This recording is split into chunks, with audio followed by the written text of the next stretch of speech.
వరాహావతార కథ. పూర్వం హిరణ్యాక్ష అనే రాక్షసుడు దేవతలను, లోకాలను భయపెట్టేందుకు విరాట్ తపస్సు చేసి మహాశక్తులను పొందాడు.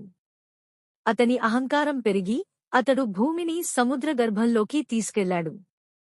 భూమి కనబడకుండా అంతర్ధానమైపోవడంతో లోకక్రమం లోపించిపోయింది. దేవతలు భయంతో శ్రీమహావిష్ణువు శరణు వేడారు.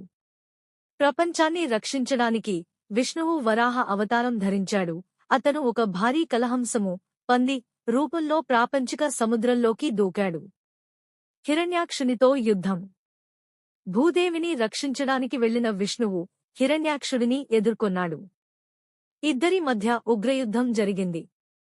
వేల సంవత్సరాలు పాటు సాగిన ఈ యుద్ధంలో వరాహస్వామి తన త్రిశూలంతో హిరణ్యాక్షుణ్ణి సంహరించాడు. భూదేవిని రక్షించుట. అతన్ని సంహరించిన తర్వాత వరాహమూర్తి తన గంభీరమైన కొమ్ములతో భూమిని పైకి ఎత్తి ఆకాశంలో ఉంచి తిరిగి సమతలంగా స్థాపించాడు. ఈ విధంగా భూదేవిని తిరిగి తన స్థానంలో ఉంచి లోకధర్మాన్ని పునరుద్ధరించాడు. ఈ కథ యొక్క ప్రాముఖ్యత: 1. ధర్మ విజయం, మంచిదే చివరకు గెలుస్తుంది. 2. భూదేవిని సంరక్షణ, భూమాతను పరమాత్మ స్వయంగా రక్షిస్తాడు.